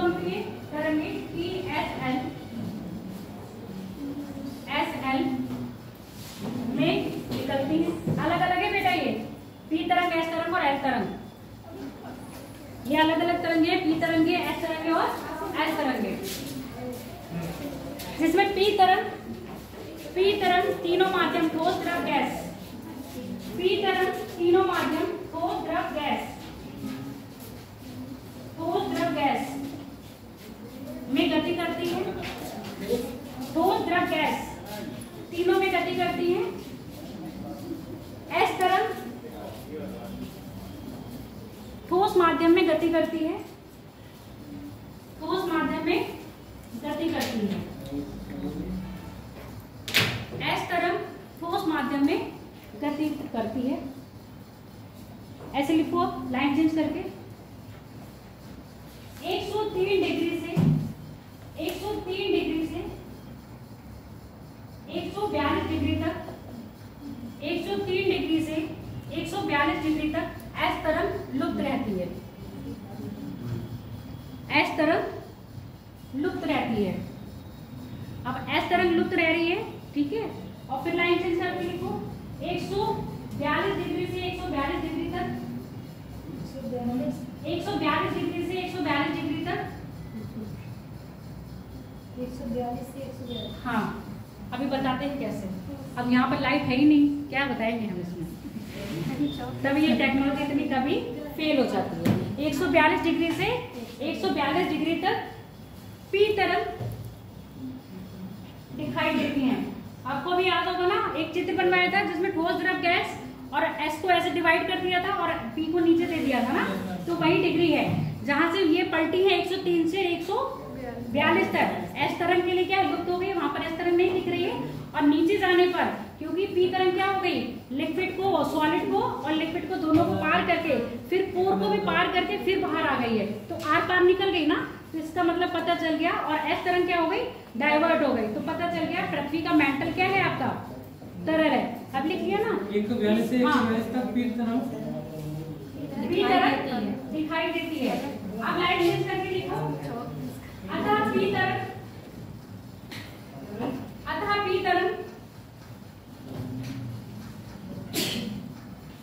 पृथ्वी में ठोस और द्रव माध्यम को पार करती हुई पुनः सतह तक गति करती हैं। पृथ्वी में ठोस और द्रव माध्यम को पार करती हुई पुनः सतह तक गति करती हैं। अब ऐसे समझो जैसे ये क्या है, इधर देखो, इस चीज को समझ लो, ये समझाती मैं पिक्चर से। अब लाइट ही नहीं है, ऐसे एक सर्किल बना दिया, अगर गोल है तो जो हमारा क्या आता है, भूकंप आता है तो एक केंद्र में आता है, यानी कि क्रस्ट पर ही आता है। जब वो क्रस्ट पर आता है तो जो उसकी वेव्स निकलती हैं वो चारों तरफ गति करती हैं, पूरी पृथ्वी पे फ्लो करेगी। अब जो ऊपर है तो ऊपर तो आराम से चली जाएगी, कोर तो कहाँ है आपका, नीचे। जब तरंग नीचे आएगी तब उसको क्रॉस करना है ना आपके द्रव को। अब जब वो नीचे आएगी पी वाली क्या होगी, द्रव को, मेंटल को भी पार करेगी, कोर को भी पार करेगी, फिर मेंटल को पार करेगी, फिर आपकी सतह पर पहुंच जाएगी। तो सारी तरंगे क्या होती है, भूकंप की सतह पर जाती हैं। तो ये पार करे, जो पी पार कर रही है उसने कोर को भी पार करा और आपके मेंटल को भी पार करा। तो इससे पता चल रहा है पृथ्वी का मेंटल क्या है आपका, द्रव अवस्था में है, और ठोस क्या है। अब जब कोई भी तरंग होगी एक माध्यम से दूसरे माध्यम में प्रवेश करेगी तो हल्की सी क्या होती है, विचलित होती है। जैसे ही वो विचलित होती है तो क्या पता चल जाता है कि ठोस माध्यम से द्रव में गई तब विचलन आया, और द्रव माध्यम से ठोस माध्यम में गई तब विचलन आया। तो इससे पता चल रहा है कि माध्यम में क्या है, परिवर्तन है। जब माध्यम में परिवर्तन हो गया, अब गैस तो नहीं है ना वहां पर, ठोस और द्रव अवस्था में है। लिख लीजिए पूरी बात जो समझाई, पता पी तरंगे, ठीक।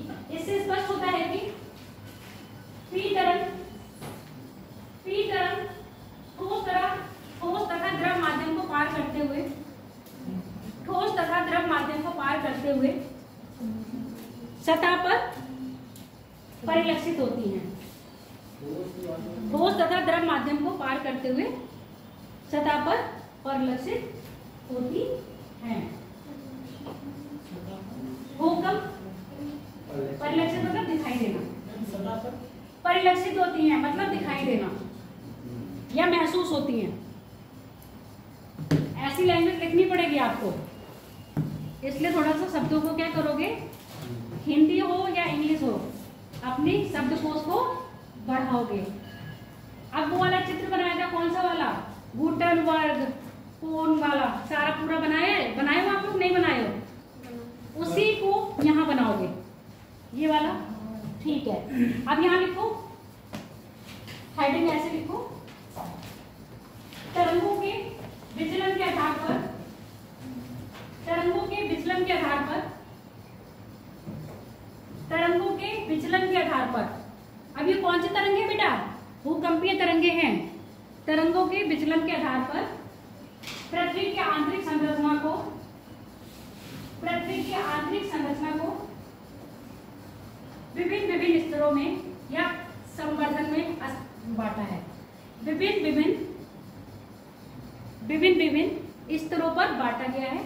और वो वाला चित्र आप यहाँ बनाओगे। हाँ, डिस्कॉन्टिन्यूटी वाला चित्र कहाँ बनेगा आपका? यहाँ पर बांटा गया है, स्तरों पर बांटा गया है। अब यहाँ पर बनाओगे आपका अपना डिस्कॉन्टिन्यूटी वाला चित्र। अब नया हेडिंग डालो।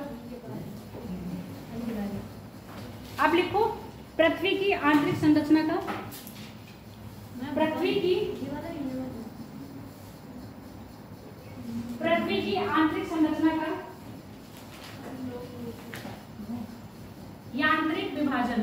इसी में अलग से है यांत्रिक विभाजन। अब यांत्रिक विभाजन में कौन सा वाला बनाओगे? लिथनोस्फीयर, एस्ट्रोस्फीयर, मीसोस्फीयर और बैरोस्फीयर। यहाँ पर चित्र बना लोगे, चित्र के लिए जगह छोड़ दो। आज वैसे मैं पहले आपको समझाती थी, लिखवाती, पता नहीं क्या मेरे दिमाग में आया, मैं पूरा समझा दी और मुझे लगा मैंने ठीक किया, नहीं तो बड़ी दिक्कत हो जाती। सारे चित्र एक साथ बन गए और वो मैंने बनवाई दिए। मैंने कहा लास्ट में दिखाती जाऊंगी लोगों को। लिख लिया? अब यहाँ पर वाला चित्र बनाना है। कौन सा वाला? ये वाला नहीं, ये नहीं है मैम, डायग्राम ये बनाना है, इसको डिवाइड। हाँ, ये लिखिए। ठीक, अब यहाँ पर लिखो यांत्रिक यांत्रिक सिद्धांत के अनुसार, यांत्रिक सिद्धांत एक आधुनिक सिद्धांत है। यांत्रिक सिद्धांत एक आधुनिक सिद्धांत है। हाँ, आधुनिक सिद्धांत है।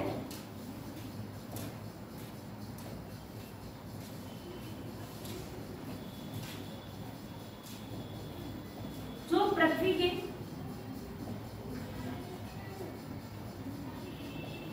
की आंतरिक संरचना को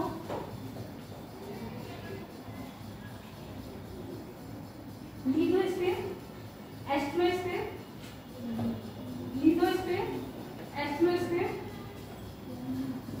मीसोस्फीयर,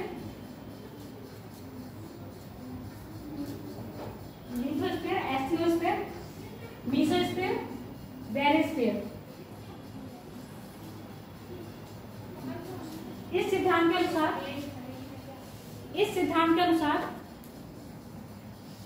लिथोस्फीयर, इस सिद्धांत के अनुसार लिथोस्फीयर एस्ट्रोस्फीयर के ऊपर, लिथोस्फीयर एस्ट्रोस्फीयर के ऊपर तैरता है। अर्थात लिथोस्फीयर का घनत्व,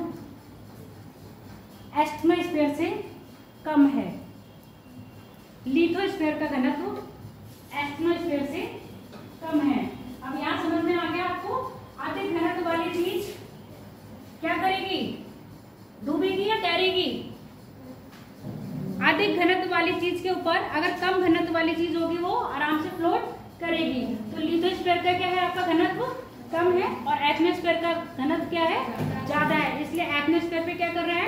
लिथोस्फीयर तैर रहा है। एटमॉस्फेयर सेमी सॉलिड अवस्था में है। हाँ, एटमॉस्फेयर सेमी सॉलिड अवस्था में है, यानी कि अर्ध ठोस सेमी सॉलिड अवस्था में है। सेमी सॉलिड अवस्था में है,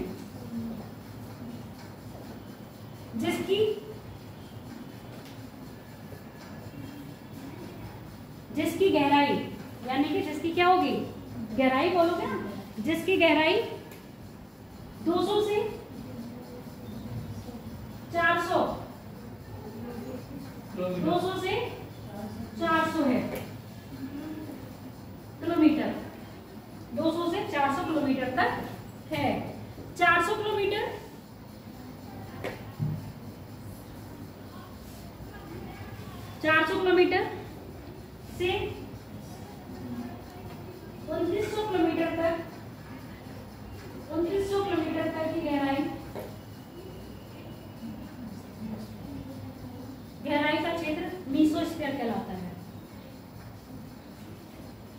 तथा 2900 से कोर तक का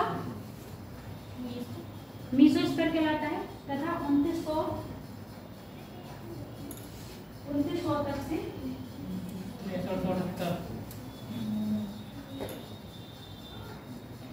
कितना है 6370 किलोमीटर तक 70 का 78 70 71 78 अलग अलग बुक में लिखा है, पर आप अपना एनसीईआरटी का लिखो 70 6370 किलोमीटर तक का क्षेत्र बैरोस्फीयर कहलाता है, बैरोस्फीयर कहलाता है। अब लिख लो लिथनोस्फीयर। हाँ, लिथनोस्फीयर, बस ये लिथनोस्फीयर लिख लो, कल के तो टॉपिक आएगा नहीं और अभी है भी टाइम। लिथनोस्फीयर लिखो, लिथनोस्फीयर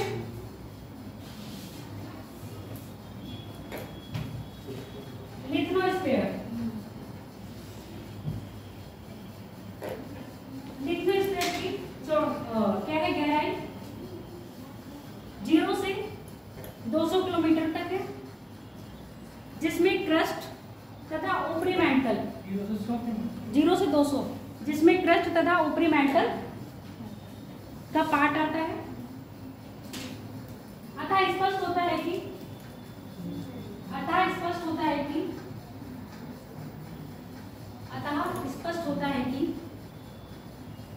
क्रस्ट तथा ऊपरी मेंटल ठोस अवस्था में है।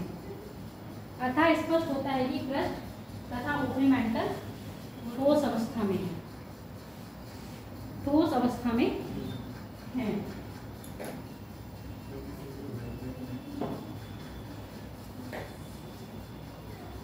अगला हेडिंग डाल लो, ये क्या है, औद्योगिक रासायनिक आधार पर पृथ्वी की आंतरिक संरचना। हाँ, रासायनिक आधार पर पृथ्वी की आंतरिक संरचना, पृथ्वी की आंतरिक संरचना। इस आधार पर पृथ्वी की आंतरिक संरचना को 3 भागों में बांटा है, क्रस्ट मेंटल कोर। इस आधार पर पृथ्वी की आंतरिक संरचना को 3 भागों में बांटा है, क्रस्ट मेंटल कोर। हाँ, इतना शॉर्टकट क्रस्ट मेंटल कोर 1000 बार बताया है संरचना को। ये कितनी बार बोल चुके हैं, मेन टॉपिक हमारे ये चल रहा है। 3 भागों में बांटा गया है क्रस्ट मेंटल कोर। हिंदी में क्रस्ट को भूपर्पट्टी कहते हैं और मेंटल को देख लेना क्या क्या कहते हैं। मैंने तो हिंदी इंग्लिश में ही याद कर रखा है। क्रस्ट मेंटल कोर, क्योंकि पेपर में भी क्रस्ट मेंटल कोर ही आता है, भूपर्पट्टी आएगा तो आपको समझ नहीं आएगा। क्रस्ट लिखो पहले, क्रस्ट की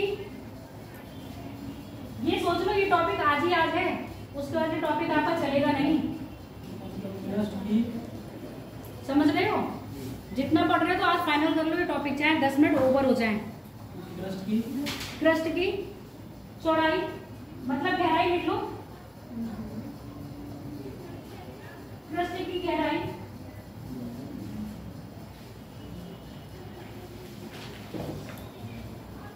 जीरो से 30 स्थल पर एवरेस्ट यानी कि पर्वतों पर 0 से 100 लिख लेना, कहीं 100 लिखा है, नहीं तो 70 और 80 के बीच में ही लिखो। पर्वतों पर 0 से 80 तथा महासागरों में 0 से 7 और 5 भी दे रखा होगा कहीं, 0 से 5 स्लैश लगा के 7 लिख लो। 7 किलोमीटर तक होती है। क्रस्ट का निर्माण प्रायः सिलिका और एल्यूमिनियम से होता है। क्रस्ट का निर्माण प्रायः सिलिका और एल्यूमिनियम खनिज की मात्रा अधिक है। सिलिका और एल्यूमिनियम की मात्रा अधिक है, जिस कारण इसे क्या कहते हैं, सियाल, जिस कारण इसे सियाल कहा जाता है।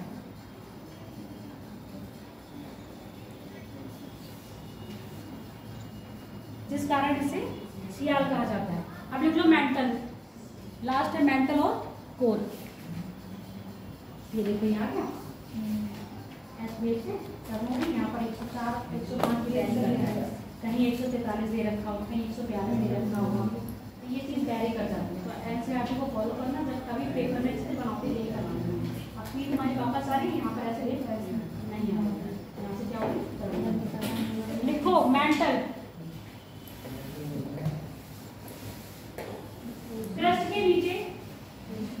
क्रस्ट के नीचे यानी कि 30 किलोमीटर की गहराई के बाद 30 किलोमीटर की गहराई के बाद कहां तक जा रहा है? 2900 किलोमीटर की गहराई तक। 2900 किलोमीटर तक की गहराई पर मेंटल है, और जो अपर वो डिवाइड कर रखा है ना, अपर और ये सब ये चित्र में दिखा देना। गहराई तक मेंटल लगता है। इसका निर्माण प्रायः सीमा, सिल्का और मैग्नीशियम, इसका निर्माण प्रायः सिल्का और मैग्नीशियम धातु से हुआ है। सिल्का और मैग्नीशियम खनिज से हुआ है।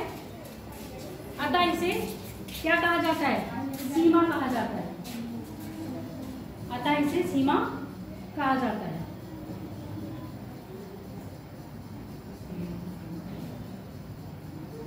अब सीमा के बाद लिखो आपका क्या हो जाएगा?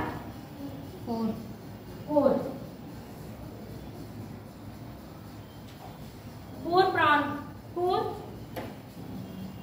पृथ्वी की आंतरिक संरचना का सबसे आंतरिक भाग है। आंतरिक संरचना का सबसे आंतरिक भाग है, जिसकी गहराई 2900 से कितनी है? 6370 किलोमीटर तक है। 6370 किलोमीटर तक है। कोर का निर्माण भारी खनिज जैसे लोहा और निकिल से हुआ है। कोर का निर्माण भारी खनिज लोहा और निकिल से हुआ है, जिस कारण से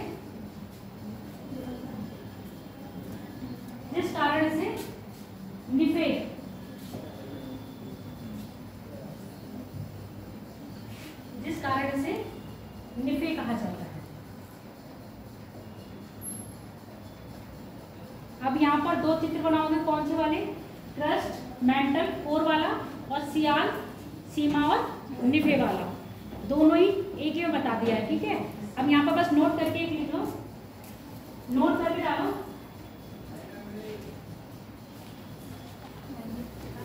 पृथ्वी की आंतरिक संरचना, पृथ्वी की आंतरिक संरचना की विभिन्न परतों को सीमा, सियाल और निफे, सियाल, सीमा, निफे जैसे लिखना चाहूं, सीमा, सियाल, निफे में सुएज द्वारा विभाजित किया गया। सुएज क्या है? एक शास्त्री, हाँ, सुएज द्वारा विभाजित किया गया है। सीमा, सियाल, सीमा, निफे में विभाजित सुएज द्वारा किया गया है। जिन्होंने बताया था सियाल सीमा के ऊपर तैरता है, सियाल सीमा के ऊपर तैरता है, जो कि क्या है?